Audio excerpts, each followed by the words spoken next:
Muito boa tarde, amigos. Nós estamos começando mais uma Rede Coep de mobilização aqui na 104.5 Rádio Com. É com muita satisfação que nós retornamos a este espaço para falar de responsabilidade social. Hoje temos a presença da Maria Isabel, coordenadora dos CRAS, do Rafael Fagundes, cirurgião dentista e grande amigo, né, de muitos anos, que vão conversar com a gente, cada um sobre o seu tema. Vamos fazer uma conversa bem descontraída aqui para orientar a população, né, desses trabalhos tão importantes. Lembrando, né, que o CRO, que é o Conselho Regional de Odontologia, que é o nosso parceiro, né, normalmente o Paulo, nosso amigo Paulo, que faz as suas intervenções. Hoje ele colocou o nosso amigo Rafael. Tudo bem, Rafael? Seja bem-vindo aí. Boa tarde, muito obrigado. Tá legal. Estamos aí, o Paulo agora passou a batata, né? É? A gente assumiu agora aqui. Legal, muito prazer que tu esteja aqui com a gente, participando desse programa. Esse programa que o COEP é responsabilidade social e é o nosso principal foco. Então a gente sempre traz o pessoal aqui da população que trabalha com esses públicos, né, que desenvolve algum trabalho. E vocês estão inseridos certamente nesse trabalho, assim como a Maria Isabel, né, que é coordenadora dos CRAS. Muito boa tarde, Maria Isabel. Boa tarde, obrigada pelo convite para vir esse programa. É um prazer para nós, né? A convite da Diná, que daqui a pouquinho está chegando para participar da nossa conversa. Tê-la encontrado aqui. Não, ela já está chegando. O problema é que o trânsito aqui de Pelotas está tumultuado, né, cara? Complicado. Tá complicado. Isso aqui está parecendo uma cidade grande, né? E é uma cidade grande, médio porte. Né? É isso aí. E aqui, esse rapaz, Pedro Neves. Tudo bom, Pedro? Tudo bem, Rui? Tudo bem, nossos ouvintes? Fazer só uma lembrança para os nossos ouvintes. Nós estamos na Rádio Com 104.5 FM. Quem quiser colaborar com a nossa programação, fazer alguma pergunta, integrar o nosso debate, pode fazer pelo 3222-1571. E quem quiser também fazer esse contato pelos nossos meios virtuais, pode fazer pelo Facebook do COEP, Facebook/COEP Pelotas, e também pelo nosso blog, coeppelotas.blogspot.com. Beleza.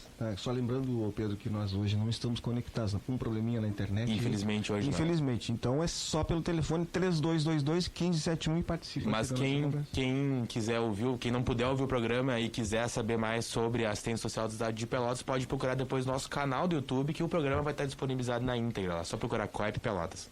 Ok, então. E obrigado também ao Gil, que está proporcionando, nos ajudando aqui sempre nessa batalha, nas quintas de tarde aqui. Nós começamos então perguntando para Maria Isabel. Ela é coordenadora dos CRAS, para explicar para as pessoas que estão nos escutando aqui na 104.5 o que é os CRAS. Pois é, a política de assistência social está estruturada em 3 níveis. Assim. O primeiro nível seria a proteção social básica, o segundo é de média complexidade e depois de alta complexidade. Os CRAS eles estão situados no âmbito da proteção social básica, ou seja, um trabalho basicamente preventivo que se faz nas comunidades. E CRAS significa Centro de Referência em Assistência Social. Nós temos 5 na cidade, nos grandes bairros. Né? E como é que está distribuído esses CRAS? E em que eles desenvolvem? Em que eles atuam mais especificamente com a população? Exatamente. Eles são situados assim nos grandes bairros. A gente tem um na Zona Norte, nas Três Vendas, ali nas proximidades da Escola Santa Irene. Nós temos um no Fragata, na Avenida Duque de Caxias. Temos um que se chama CRAS São Gonçalo, na zona dos Navegantes ali, o CRAS Areal, na Mário Peiruque, e o CRAS Centro, que neste momento está situado na Santa Cruz, provisoriamente, porque a lógica dos CRAS é que eles estejam situados na periferia da cidade. Excepcionalmente, o CRAS Centro está um pouquinho afastado da periferia, né, mas ele abrange, então, essa população do centro e da zona, assim, mais final do Osório, mais ou menos isso, assim. Vocês têm uma estimativa, por exemplo, de número de pessoas hoje que vocês estão atendendo diretamente? É muito difícil estimar, porque ele tem um fluxo muito grande diário, assim, mas eu confesso que eu não peguei dados nesse sentido, assim. Claro. O que eu sei te dizer é que é uma demanda muito grande, a gente tem equipes que realmente, assim, trabalham muito, que não conseguem muitas vezes dar conta dessa demanda, porque o CRAS é a porta de entrada da assistência social, ela corresponderia à unidade básica de saúde, digamos. Então, toda a questão da prevenção, todo o acesso aos programas sociais, eles hoje se faz pelo CRAS. Então, se a gente pensa em Bolsa Família, todo o ingresso parte de uma avaliação social feita pela equipe do CRAS para depois ir para a Secretaria de Justiça Social. Se a gente pensa em cadastro habitacional, os CRAS têm uma participação muito grande nisso. Afora as demandas sociais, assim, que não são poucas, a questão social ela é bastante séria, não só na nossa cidade, mas a gente está falando da nossa cidade.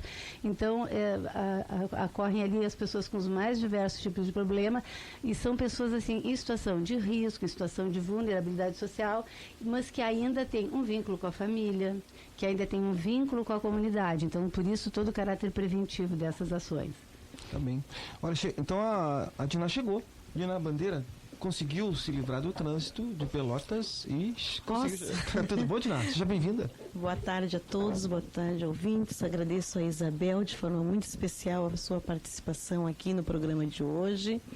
Ao colega aqui, nosso visitante, o Rafael. Boa tarde a todos os ouvintes.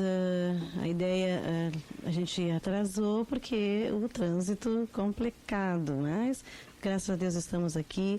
Vamos tentar transformar então esse momento assim de um espaço de interação, que você ouvinte pergunte, nos ligue, utilize as ferramentas aí do nosso Face, do telefone, para poder se informar, tirar dúvidas sobre a pauta de hoje, que é assistência social, serviços de assistência social do nosso município, né? Então, a gente está com uma oportunidade única, que é trazendo a Isabel, que tem experiência nessa área, e fundamentalmente através dessa pauta do rádio, nós queremos estar convocando a comunidade pelotense a participar da nossa 10ª Conferência Municipal de Assistência Social. Tá? Então, a fundamentação dessa pauta hoje é para isso, para que você que está aí nos ouvindo se engaje, participe, faça seu credenciamento hoje. Daqui a pouco a gente vai dar mais detalhes sobre a conferência. Tá bem. O Pedro das Neves, que é o nosso jornalista estagiário de plantão, ele já tem o material que tu fizesse, Pedro? Fala para nós aqui. O Pedro, a gente incumbiu ele de fazer algumas entrevistas por aí, né, dentro do possível, para exercitar essa questão da reportagem.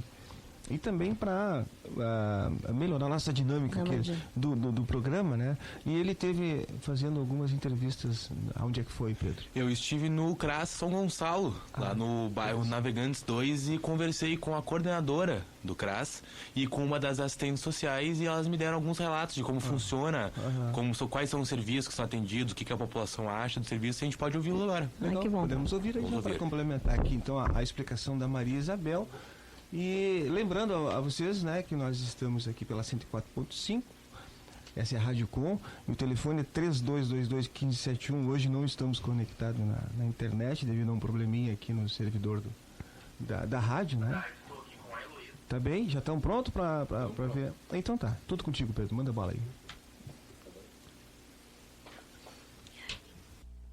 A coordenadora do CRAS São Gonçalo, é isso? Isso. Eu gostaria de começar essa entrevista te perguntando sobre os serviços que esse CRAS oferece para a população. Bom, o CRAS oferece vários serviços. Entre eles ginástica, né? Teatro de idosos, teatro de adolescentes. Nós temos também grupo de famílias, grupo intergeracional, que é um grupo com adolescentes e idosos juntos. Temos também grupo de idosos, né? E o serviço de convivência, que é fortalecimento de vínculo, que é a partir dos 6 anos a 15 anos. Fortalecimento de vínculo, eu achei muito interessante. Poderia falar um pouquinho mais sobre esse serviço? O que é o fortalecimento de vínculo? É fazer com que as pessoas que vivem na mesma comunidade possam estar junto num grupo, né, se conhecendo, né, fazendo trocas de ideias, né, trocando experiências de vida, né, e se conhecendo dentro dessa comunidade que estão inseridas. Por favor, e estamos aqui também junto com a Ana Lúcia, assistente social. Quer dar uma contribuição? Não, e o serviço de convivência de fortalecimento de vínculos, a gente tem crianças de 6 a 15 anos e grupo de fortalecimento de vínculos de idosos, tá? O que é isso aí, o de crianças? É que eles mantêm um vínculo com a família, fortalecer o vínculo familiar para evitar que a criança faça um abrigo, tá? É ter essa permanência com a família. Sim, até justamente nesse sentido eu vi que vocês também têm grupos de mulheres. Gostaria que vocês falassem de outro tipo de grupos que vocês têm aqui e a importância, a comunidade dá o respaldo, qual é a importância que eles trazem para vocês? Com certeza, né? O grupo de famílias é para fazer que as famílias que estão também com as crianças inseridas aqui no CRAS e as pessoas da comunidade que têm alguma vulnerabilidade, que possam estar juntas ali, que a gente possa contribuir para que elas tenham autonomia, né? Para que elas possam também... Nesses grupos a gente procura trazer pessoas de fora, que é o que atrai bastante eles. A gente faz palestrantes para falar sobre autoestima, um médico para falar sobre doenças, prevenção de câncer de mama, todas essas atividades. A gente traz palestrantes de fora para conversar. E a comunidade comparece em peso essas atividades? Nem muito, a gente gostaria que desse mais. Mais ou menos o que falta, será que a comunidade chega a dar uma resposta para vocês? Por que não vem? Vocês acham que o problema é a informação, será? Acho que informação não. Acho que, assim, ó, a gente busca não precisa de tanta gente, mas as que venham, participam, elas gostam, tem uma parceria com a Universidade Federal, do Projeto Quilombo. Tá? Hoje mesmo nós vamos para um passeio para um show em Porto Alegre. Foi oportunizado pelo Projeto Quilombo, nós vamos para um show dos cantores portugueses em Porto Alegre.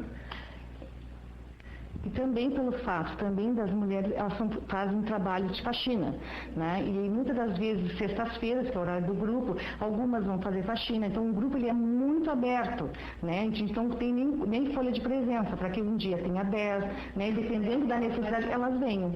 Sim, é bem dinâmico, né? Bem dinâmico, bem dinâmico.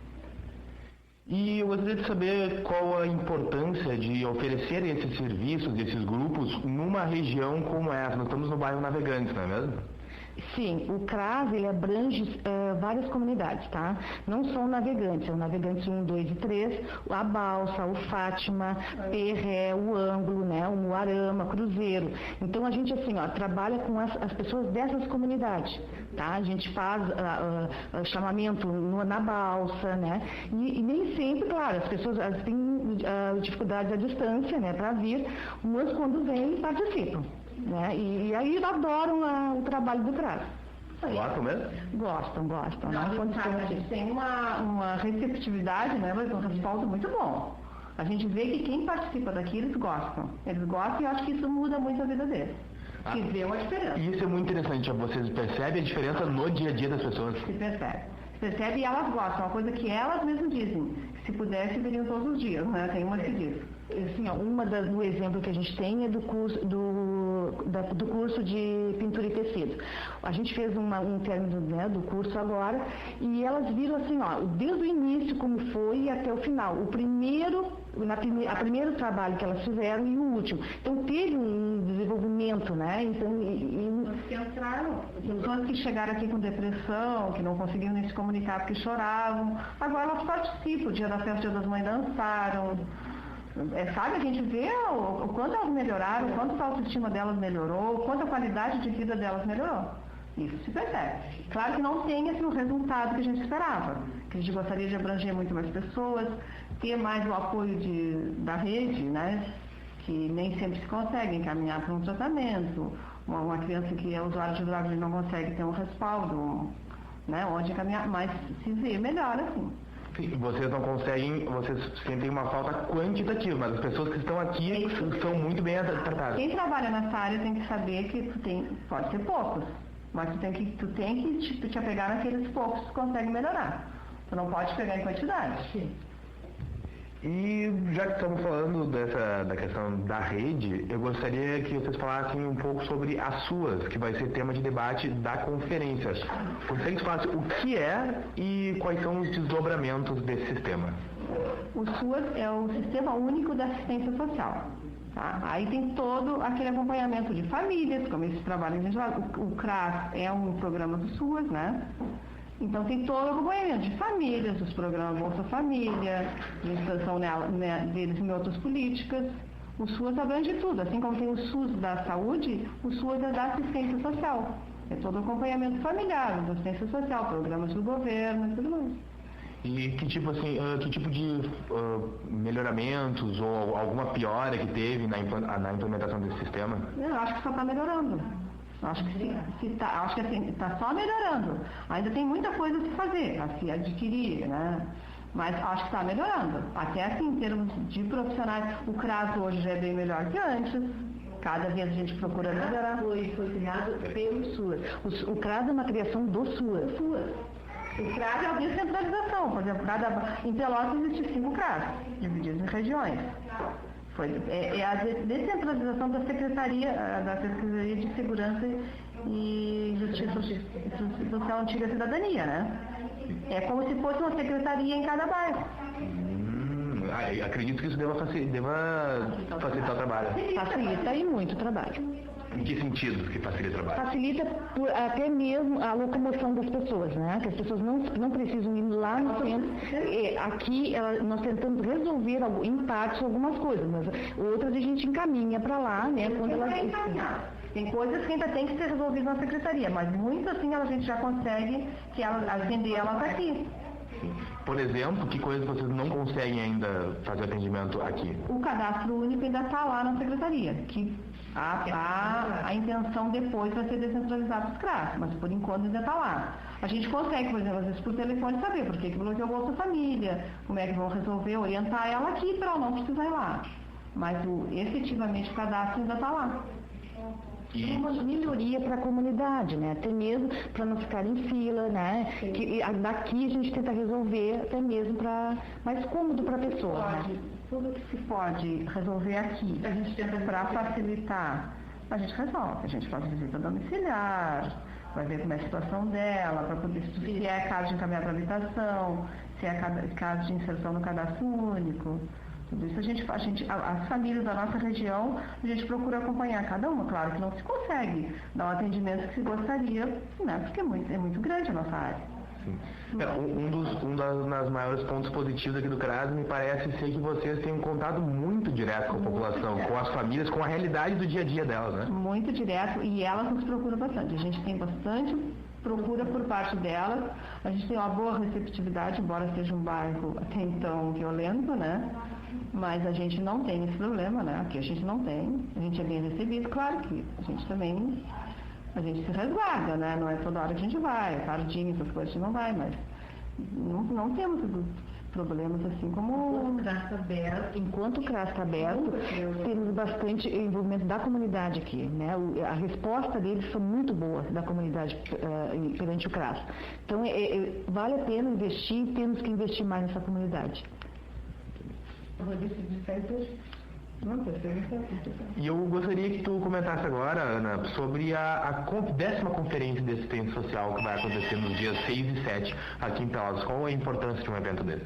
Acho que é muito importante, principalmente para nós que trabalhamos no CRAS, e é o momento que os usuários vão ter para eles irem lá. A gente fez o convite para eles irem lá, se manifestarem, né, dizerem o que eles esperam do nosso trabalho daqui para frente.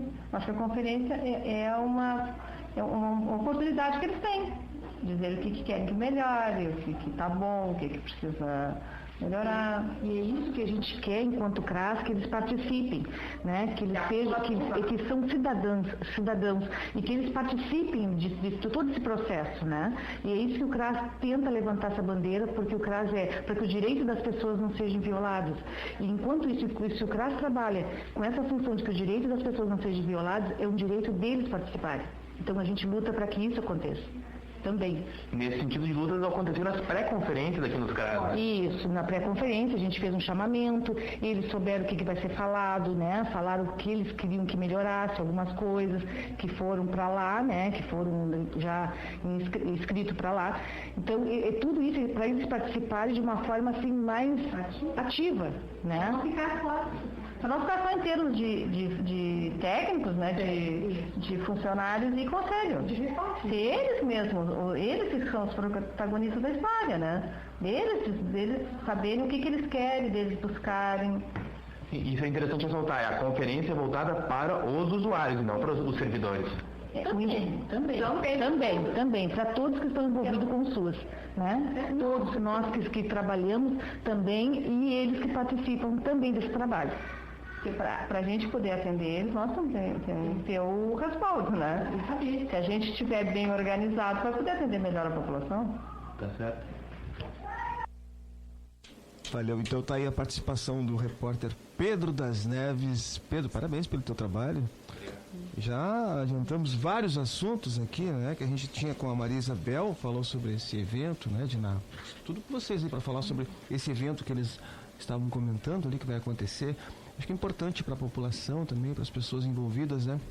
A gente costuma dizer que o serviço social, isso há um tempo atrás eu já tinha escutado, né, é a profissão do futuro, né, porque parece que cada vez mais difícil no nosso planeta aqui é a condição da relação humana, né, que parece cada vez mais desumana, né.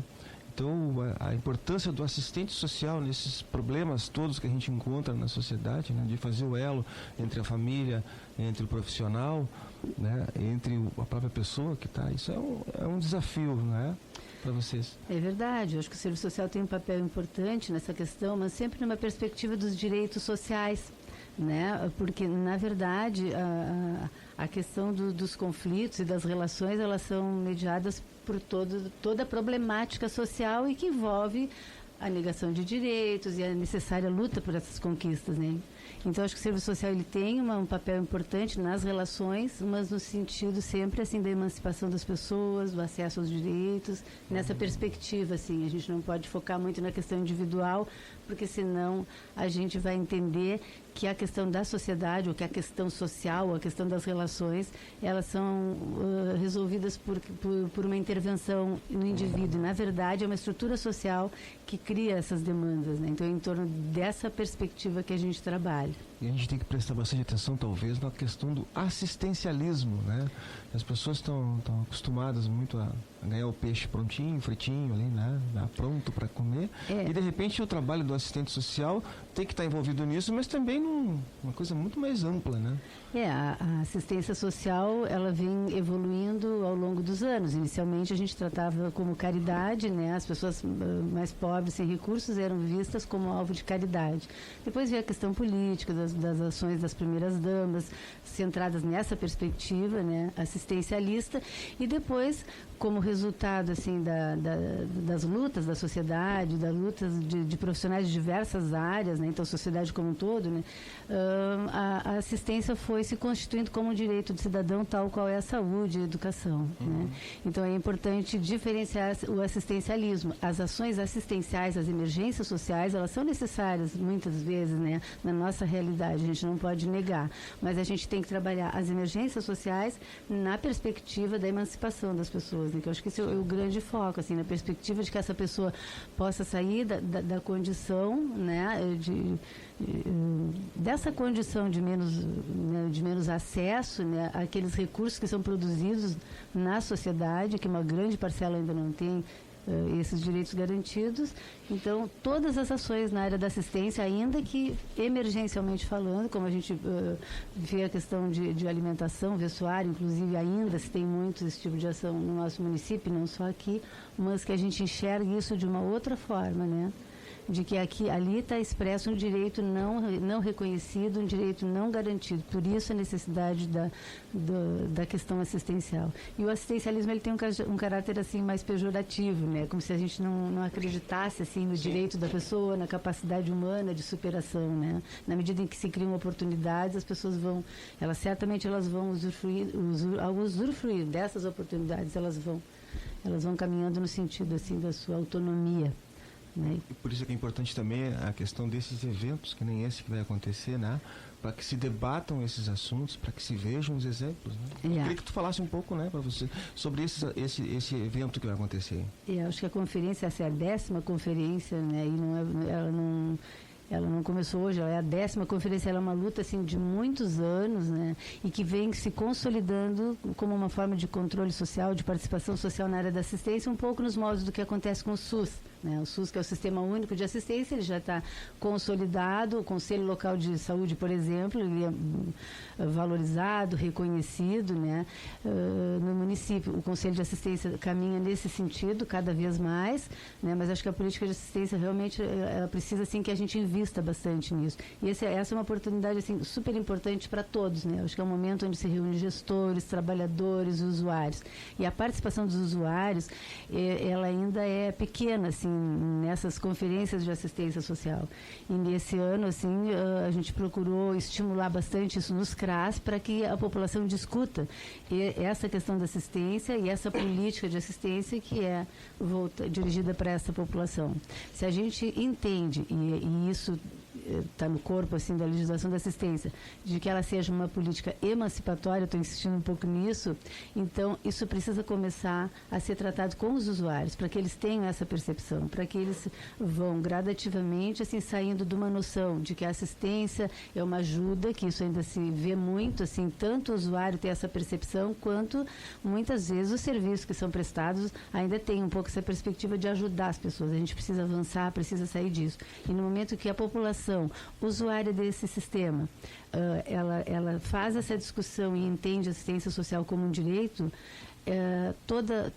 toda a postura frente a isso começa a mudar, né? A emancipação, ela começa por aí, entender que é um direito e não uma ajuda que A ou B resolvam imprimir ou criar num determinado município. E com relação aos deveres, porque eu vejo assim também os direitos, muitos direitos, e pouca gente quer retribuir.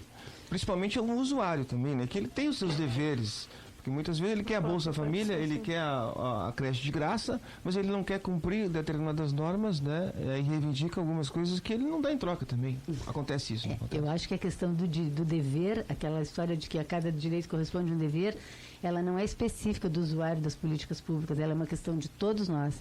E acho que, nesse sentido, se a gente falar em fragilidade do assumir os deveres, acho que ela diz respeito a todos nós, né? Não é tão voltada assim para os usuários, né?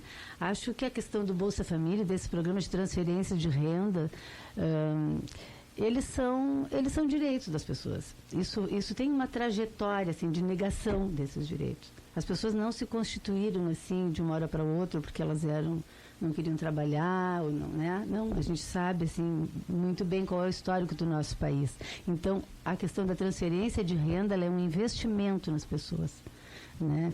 E em termos assim de contrapartida, se a gente entende como direito, a contrapartida perde um pouco assim nesse sentido. Acho que a gente precisa ver o programa Bolsa Família como um programa que facilita o acesso aos serviços públicos que vão devagarinho dando condições de essa família sair daquela situação onde ela necessita desse programa, onde ela vai assumindo a sua própria condição enquanto trabalhador. Então, o Bolsa Família, ele é extremamente exigente com a questão da escola das crianças, né? A frequência exigida, por exemplo, é de 85%. Então, às vezes é uma informação assim que não é muito adequada, assim, de que o Bolsa Família não faz exigências de alguns deveres. Ele é um programa cheio de condicionalidades. E a principal delas, e que eu acredito que vai fazer toda a diferença na vida das pessoas, é a questão da educação. É uma exigência estar na escola. É uma exigência ter um alto nível de frequência à escola. E a questão da saúde também. A questão da saúde é uma outra condicionalidade, né? Gestantes, crianças até 6, 7 anos de idade, eles têm que fazer um acompanhamento periódico e sistemático, né? E sob pena assim, de perder o benefício. Especialmente na área da educação, isso funciona muito. Eu queria ressaltar 85% é a frequência exigida e famílias são desligadas com 82%. No primeiro momento não é desligado, são, como é que a gente eles chama? Recebem suspensos e depois recebem uma advertência e aí elas correm para tentar contemplar, né, a advertência, por exemplo, os filhos não estão indo na escola, se dá um susto, né, analogicamente, um susto, se suspende e aí quando ela regulariza a sua situação, ela volta a receber o Bolsa Família. E esse é o papel dos profissionais que trabalham nessas comunidades e que atendem essas famílias, né? De ajudá-las a isso entender. Eu me refiro também, né? Com relação aos profissionais que trabalham com esse público. Porque muitas vezes, né? A mãe praticamente obriga o filho a ir para a aula para poder receber esse benefício, o que é bom, o que é ótimo, né? Pelo menos ele está lá na escola. Agora, a escola cumpriu o seu papel também, né? Porque não adianta nada ela estar com aquele aluno e não cumprir o seu papel de cobrança, de educadores, né? Porque nós temos muitos professores, hoje eu sei disso mais ou menos, né? Minha esposa é professores que não são educadores, né? Então é um problema isso também, né? Por isso que é importante essa discussão que vocês estão fazendo, que você está presente aqui também nesse espaço e que vocês vão fazer nesse evento, para abordar esses assuntos e discutir, né? Para melhorar. O que eu digo é isso, né? As obrigações e os deveres de todos, obviamente que tu falou, né? Exato. Mas também dos educadores, né? Claro. A escola tem um papel fundamental nisso, e por isso toda a luta por uma escola de qualidade, a gente sabe, sim, de todas as dificuldades que a área da educação enfrenta, não no nosso município especificamente, mas em todo o nosso país, né? Mas acho que isso é uma luta, assim, de todos nós, de toda a sociedade. A educação diz respeito a todos, né? E é uma ilusão achar que a gente não usa o sistema de educação pública, que não usa o sistema público de saúde. Na verdade, estamos todos envolvidos com essa temática da educação. De alguma forma, isso nos diz respeito, né? Seja enquanto usuário, seja como alguém que convive com situações que decorrem, muitas vezes, da precariedade de algumas questões. Legal. Deixa eu fortalecer, assim, antes de a gente entrar para o intervalo, que a nossa conferência, então, ela começa hoje, né, 6 de junho. O credenciamento é a partir das 17 horas, aberta a todo e qualquer cidadão. O tema é a gestão e o financiamento na efetivação do SUAS, Serviço Único de Assistência Social. Não? Sistema Único de Assistência Social. Diferente do SUS, que é a questão da saúde. É diferente. Então, o usuário confunde muito SUAS com SUS. Tá? Então, é importante que hoje se vá reconhecer, conhecer, tirar dúvidas sobre os serviços, o Sistema Único de Assistência Social. Para complementar um pouquinho, assim, o que compõe o SUAS, né? Assim como no SUS, Sistema Único de Saúde, a gente tem, assim, as unidades de saúde, tem os ambulatórios, tem os hospitais, tem uma rede de prestação de serviços públicos nessa área. O SUAS também tem. Então, num primeiro momento, a gente tem os CRAS, que são as unidades que corresponderiam às unidades de saúde, acho que eu já disse aqui, né, e que faz a parte de prevenção, e que depois a gente tem outras instâncias. Então, quando a gente ouve falar dos abrigos, da Casa das Meninas, da Casa de Passagem, da Casa do Carinho, isso tudo faz parte do Sistema Único de Assistência Social, no âmbito que a gente chama da proteção especial de alta complexidade, realmente alta complexidade, porque envolve situações muito complexas das famílias, onde os vínculos já se perderam, né?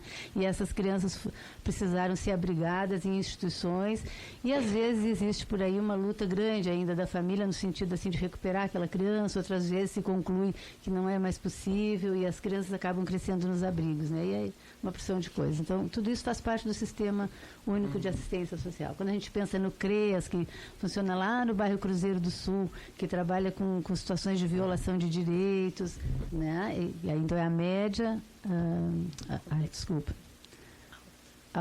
média complexidade. A gente, às vezes, se atrapalha um pouco com os termos, né? Porque a gente acaba voltada para aquela área que a gente trabalha com a proteção. Simplificando os problemas mais graves, né? Que envolve a burocratização, envolve o abandono de idosos, violência contra idosos. Esses problemas mais graves estão sendo atendidos hoje lá no Cruzeiro do Sul, no bairro Cruzeiro do Sul. Depois, no final, acho que era importante a gente dar todos os endereços. Eu não sei se foi dado, acho que o Pedro tem aí os endereços, que é importante que a nossa comunidade, os que já ainda não tenham, né, disponível aí de fácil acesso. Legal.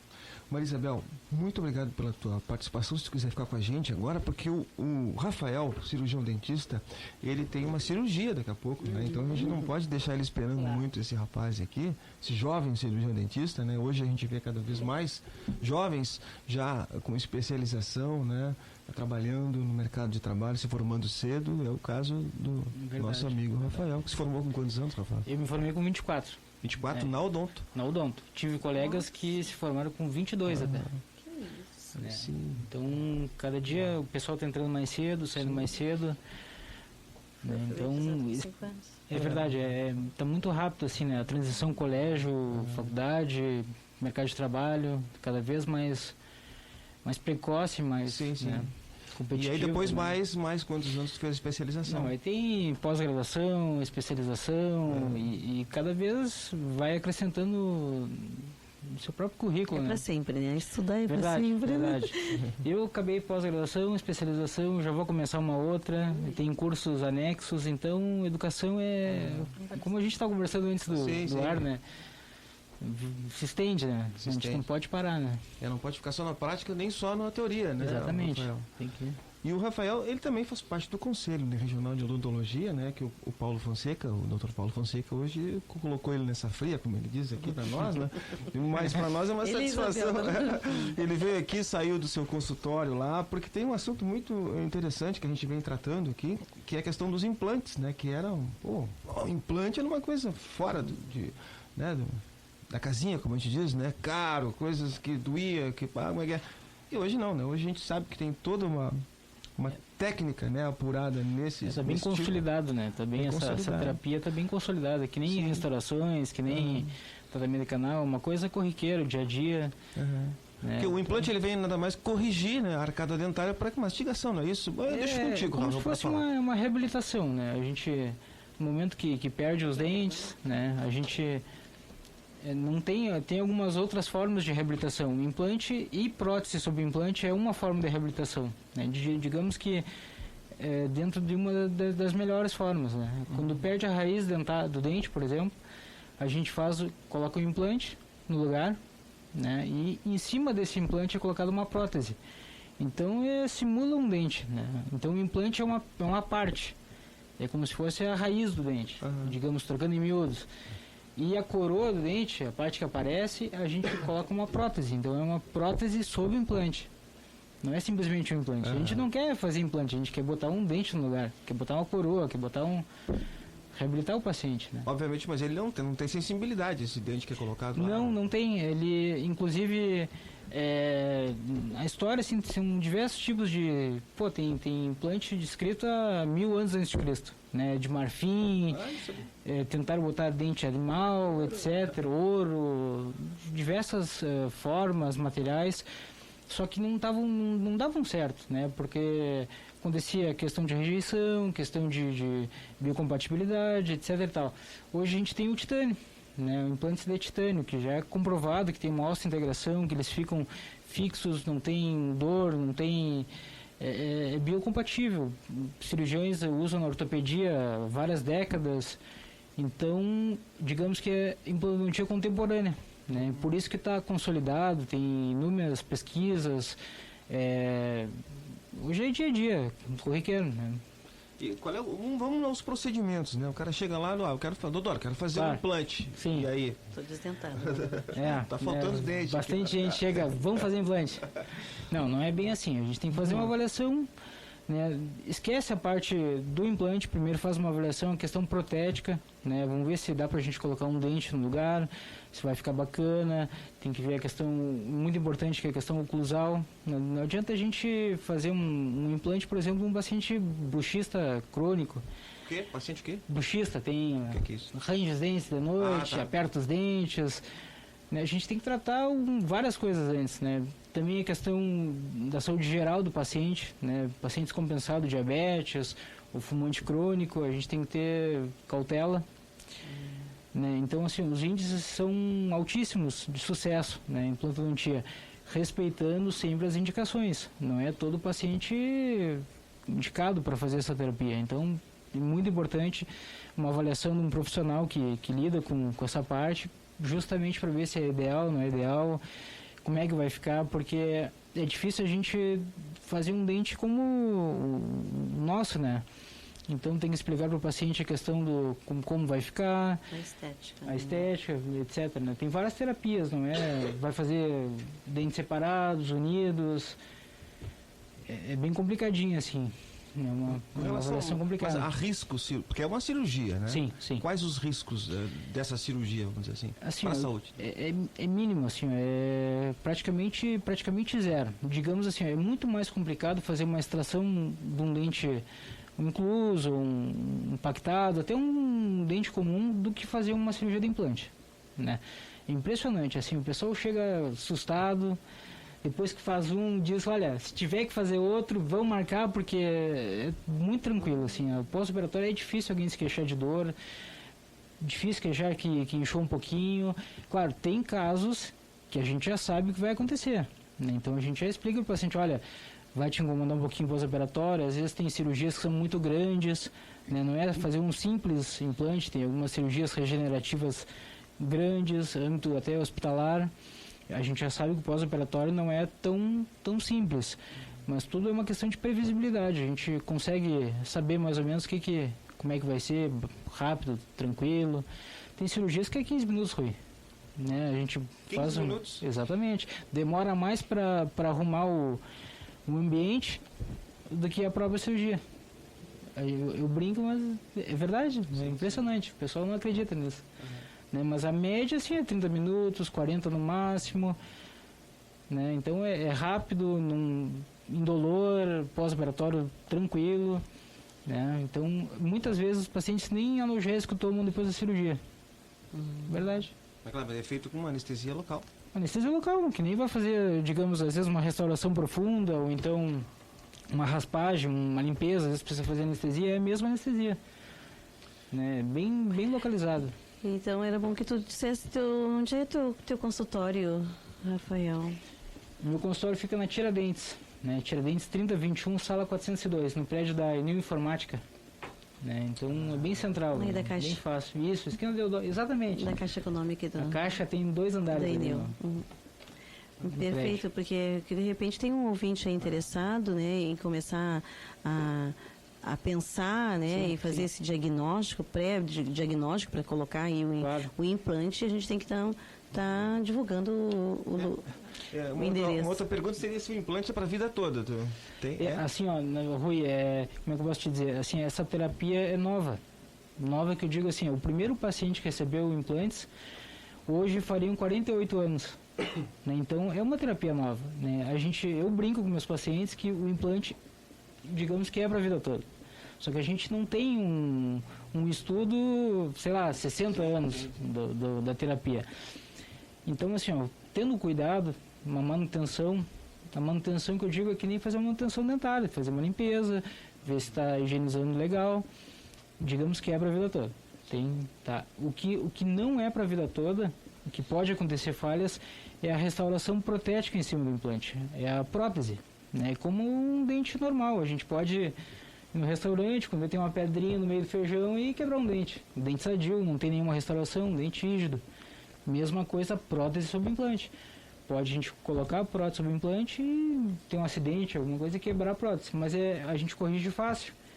A gente consegue fazer essa troca da prótese bem tranquila, mas o implante que fica lá embaixo, fica osso integrado com, né, uma integração com o osso. É colado no osso, tá verdade, né? Colado ou não? Não é colado, a gente instala ele cirurgicamente. Você tem que ter um corte, né? Você tem que fazer um corte na gengiva, tem algumas cirurgias que a gente faz guiadas, né? Nem incisão a gente faz direto, né? Então são cirurgias rápidas, sem trauma nenhum, né? Mas normalmente sim, é feita uma incisão, colocação do implante e o fechamento da mucosa, né? Então é isso. Não, esses serviços, inclusive, podem ser oferecidos no futuro. Aí teve aqui o pessoal do Conselho Médico aqui, né? O médico aqui da Prefeitura Municipal teve aqui esses tempos. O rapaz que coordena aqui. Saúde bucal do município. E esses serviços, o Leandro, exatamente. De repente, futuramente vai poder ser oferecido, né? Lá nesses CRAS, existe esse atendimento médico, odontológico para essa gurizada? Não. Não, porque eles não ficam internados. Não. Tu diz assim, nos abrigos? Não. Eles fazem parte eles são atendidos na rede de saúde. Então, na unidade de saúde que fica próximo daquele abrigo, né? Se ele precisa se hospitalizar, ele vai para os hospitais públicos do município, não tem um serviço, porque ali o abrigo faz um pouco o papel da família, é a moradia, os cuidados de família, que por alguma razão falharam, não foram possíveis. Então, o abrigo assume os cuidados dessa criança e, como qualquer pessoa da família, como qualquer filho, estou doente, vou no PS, vou no hospital. Se eu não me engano, ano passado saiu uma notícia que o SUS traria essa terapia, tanto a implantodontia como a ortodontia para o sistema. Até se tornar realidade, eu acredito que vai demorar essa parte, porque são tratamentos assim que tem um custo elevado, né? O custo material, o custo não é pequeno, né? E grande parte da população seria candidato, né? Tem bastante gente aí que, por exemplo, agora saiu um programa de prótese total, prótese na rede do SUS, que poderiam ser candidatos à terapia com implantes. Em vez de usar uma prótese removível, poderia talvez fazer uma fixa, ou então uma removível mais firme, né? Então, acredito que ainda vai demorar essa parte no SUS, né? Sim.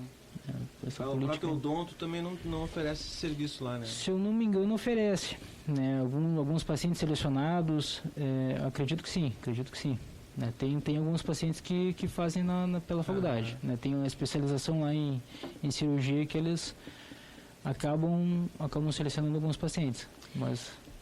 Rafael, e os custos, né, dessas cirurgias, sim, elas variam de dentista, de cirurgião para cirurgião? Varia bastante. É que nem carro, né? A gente pode comprar um Uno sem nenhum acessório, ou pode comprar um Ideia completo, por exemplo. Dentro da mesma fábrica tem vários custos, né?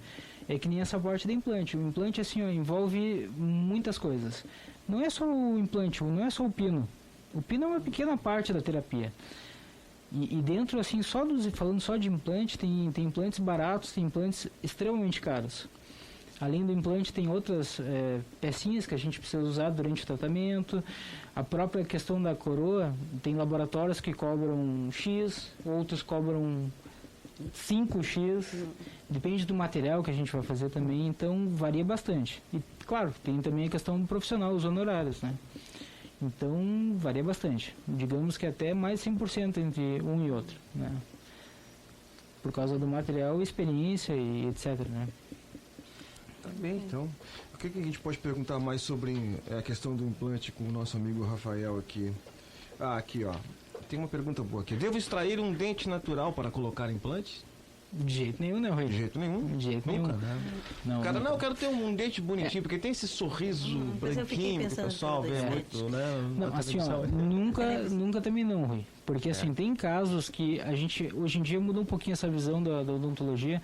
A gente pensa na previsibilidade, no futuro, né? Tem dentes que, por exemplo, não tem restauração, só que vão ter uma vida útil curta, tem uma periodontite agressiva e a oclusão errada. Às vezes a gente acaba sacrificando esses dentes pensando no bem maior. No futuro, o paciente vai ficar mastigando muito mais tempo com algumas outras terapias, né? Mas, via de regra, a gente... porque o próprio tempo não desgasta o dente, eles ficam bem baixinhos, né? Quer dizer, aí já não cumpre muito a função. Desgasta, depende de muita coisa. Depende da questão oclusal, depende dos hábitos, como eu falei, o bruxismo. Né? Não é assim, um paciente saudável não desgasta dente como um paciente com doença, com dente. Varia bastante. Essa questão, assim, Mas tem cara que passa o dia inteiro rangendo o dente. Tem, e fica bem pequenininho. Aí, assim, ó, a gente tem outras terapias, não implantodontia, para restabelecer isso aí. A gente tem próteses, né? Tem coroas, facetas. A gente utiliza o próprio dente para restabelecer isso. Não precisa, por exemplo, extrair uma raiz saudável para restabelecer essa oclusão. Então era isso, né? Rafael, e criança? Como é que seria um paciente? Existe, claro, porque a gente pode ter um acidente, claro, né? Claro. E é comum, já apareceu algum caso semelhante no teu consultório? Já crianças? Apareceu, e assim, a gente não trata criança. Por quê? Porque essa terapia envolve, digamos, o implante ele é fixo ao osso, né? E a criança ainda está em desenvolvimento. Então a gente só faz essa terapia em pacientes já desenvolvidos, digamos com mulheres de 16, 17, 18 anos e homens também, né? Então crianças não, a gente não faz essa parte. Talvez alguns implantes transitórios, né? Mas a gente tem outros recursos para isso, né? A questão estética, uma prótese adesiva, mas no princípio a gente não faz essa parte de implantodontia. Temos uma pergunta aí. Temos uma pergunta ouvinte, obrigado. O Paulo acabou de ligar e ele gostaria de saber informações a respeito de uma prótese superior completa. Como é que funciona em questão de custos, o pós-operatório, recuperação, esse tipo de informações? Tá, assim, ó, a gente tem algumas possibilidades de fazer uma prótese total, tá, superior. A gente pode fazer, por exemplo, a gente tem a prótese total removível, que é a convencional, o pessoal chama de dentadura, chapa, etc. Isso, a gente pode fazer, assim, a mesma prótese, só que ela fixa com implantes. E é removível, a gente pode botar e tirar, só que ela fica bem mais fixa, a gente acaba tirando parte do céu da boca, do palato, da prótese, que incomoda bastante os pacientes. E tem outro tipo de prótese que a gente faz uma prótese total fixa. Essa o paciente não tira, não tem como tirar, ela fica fixa, não mexe. Aí assim, ó, tudo depende da condição óssea do paciente, do diagnóstico. Como a gente começou conversar no começo, assim, a avaliação é essencial. Né? Tem paciente que chega dizendo, olha, eu quero botar uma fixa. Não dá. Tem casos que não dá. Às vezes mesmo fazendo reposições ósseas com enxerto e tal, não dá. Porque às vezes tem o lábio muito... Já perdeu questão óssea, assim, o suporte labial fica inadequado, ou tem uma oclusão bem complicada. Tem casos que não dá. Então a gente lança mão de próteses removíveis. Faz assim, 4 implantes e faz uma prótese fixa. Né, tem um caráter assim de fixa, mas com facilidade de remoção, de limpeza. Né. Que mais? Era isso, era o pós-operatório que era mais... Tá, o pós-operatório assim, ó. Digamos que é tranquilo. Tá? Não é uma coisa, como eu falei, diferente daquela cirurgia de 15 minutos, de 20 minutos, mas assim, ó, é difícil reclamar do pós-operatório. Né. Eu já cansei de fazer cirurgia, praticamente assim, ninguém reclamou. Assim, ó, claro, acontece um edema, um pequeno inchaço, mas assim, 2 dias, 3 dias no máximo já regrediu, o paciente está inserido no dia a dia, não nota, tem assim, familiares que não notaram que fez cirurgia, por exemplo, né, mas geralmente é tranquilo, tá? Assim, ó, é difícil alguma cirurgia dentro da especialização ter um pós-operatório complicado. Valores, assim, ó, isso pode variar, como a colega que perguntou, pode variar, digamos, de 6 mil uma removível com implantes, até, digamos, 30 mil uma fixa com material zircônia, cerâmica, tecnologia, né? Laboratórios em São Paulo, Rio de Janeiro, tem bastante, assim. Mas dá para fazer um carnezinho, né? A gente pode negociar lá na Enil, no prédio da Enil. Não, com certeza. Hoje em dia está muito fácil essa questão de pagamento, né? Empréstimos, juros baixíssimos, né? Todo mundo... Tu comentou mesmo hoje que o trânsito está uma loucura. Claro, tá todo mundo comprando carro zero, IPI baixou, financiamento tranquilo, é a mesma coisa, né? Então... força de vontade eu acho que é essencial. Acho que as pessoas têm que pensar na sua qualidade de vida, né? Exatamente. Sim. O que a gente sempre traz esses temas aqui no rádio, exatamente por isso que a gente pensa na promoção das pessoas, na qualidade de vida. E a questão da estética, né? Da saúde, né? Que a gente vem tocando todas as semanas, né? Dessa questão da saúde bucal. Então é isso que a gente tem que levar em consideração. O que a gente quer pra gente? A gente quer o melhor. E aí o resto vai se negociando, né? É questão de prioridades, né? Tem gente que bota um som no carro e não bota um dente na boca, né? Então, a saúde começa pela boca, né? Com certeza. É questão de prioridade mesmo. Prioridades. Gente, olha, são 2 horas e 29 minutos e eu acho que nós estamos encerrando, então nós tem alguma colocação mais dos nossos convidados aí pra gente encerrar? Eu só pensei em estimular a questão da participação das pessoas, né, dos usuários da assistência nesta conferência. Porque é uma oportunidade assim muito rica assim de trocar experiência, né, com outros usuários, é uma oportunidade assim de encaminhar suas reivindicações, especialmente para quem participou das pré-conferências nos bairros, nos CRAS, né, em algum momento já foi discutido assim as necessidades desses usuários, as fragilidades dos serviços da área da assistência. Então é um momento de a gente poder encaminhar aquelas críticas, aquelas reivindicações de uma forma construtiva, com a chance de ver atendidas essas reivindicações, né, ao longo do tempo, porque elas vão ser incluídas nas conclusões, isto vai para nível estadual, para nível nacional, e daqui a pouco essas reivindicações, assim, no momento que elas vão representando o conjunto da população, elas podem ser assumidas pelos gestores. Isso foi o que aconteceu com a assistência, né? O que se tem hoje é fruto de lutas desta natureza, assim, de sucessivas conferências, de sucessivos encontros, onde algumas pessoas se prontificaram, abriram mão de seus, às vezes, de momentos de lazer, né? E foram discutir os assuntos assim mais coletivos. Eu acho que essa é uma cultura que a gente tem que incentivar. A gente não pode esperar que individualmente a gente vai resolver questões que são coletivas. Então as pessoas têm que se propor a isso, têm que se desacomodar um pouquinho, sabe? E é um momento assim muito, muito rico e muito interessante. Eu tenho certeza que as pessoas vão gostar, especialmente amanhã à tarde, que tem um trabalho de grupos, e que é onde as pessoas têm mais chances de falar, porque às vezes num grande grupo, no momento de uma plenária, é mais complicado. Mas nos grupos, vão ser divididos, vão ter vários grupos discutindo vários temas ligados, né? E as pessoas vão ter uma oportunidade assim, de ficar bastante à vontade para discutir as suas questões. Importantíssima a participação, né? É uma oportunidade da pessoa falar, né, da sua opinião, de participar realmente, né, das transformações do nosso município, né? Não ficar em casa aí. Então, assim, só para fortalecer também, a conferência está sendo organizada pelo Conselho, né, Conselho Municipal de Assistência Social, e pela Secretaria, né, de Justiça, Secretaria Municipal de Justiça Social e Segurança, né? Coordenado lá para a nossa secretária Clésis, né, Crustimori. E fortalecendo também o convite que a Isabel está fazendo. A gente fala muito em controle social, né? E é bom que os ouvintes lembrem que o controle social ele só vai se dar na efetivação da nossa participação.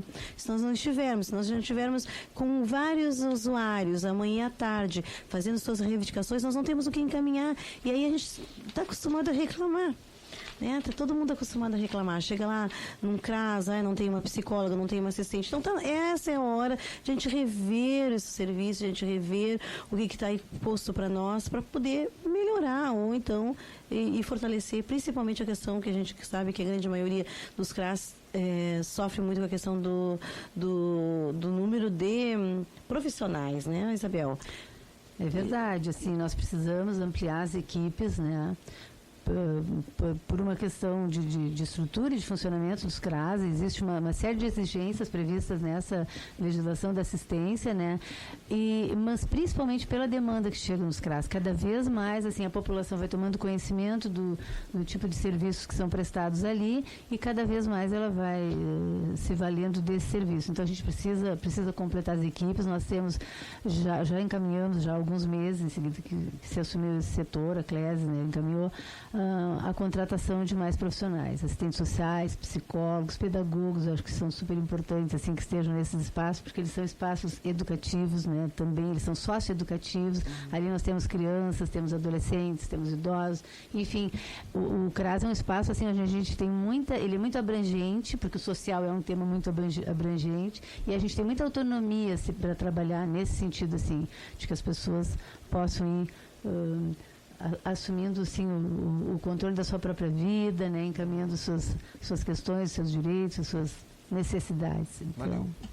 Maria Isabel, obrigado pela sua participação. Diná, obrigado mais uma vez pela participação. Rafael, brigadão, carinha. Eu quero agradecer o convite, Rui. Que isso. Quer deixar o teu telefone aí, pessoal que quer saber mais informações sobre o implante? Pode ser, 81340772. Como é que é? 81340772. É isso aí. E 32250469. Legal. Tá obrigado ao Conselho também, claro, né, por esse trabalho. Na realidade, o Rafael está aqui, é sempre bom dizer, né, pelo Conselho Regional de Odontologia, que é um parceiro também da rádio agora, participando. Isso.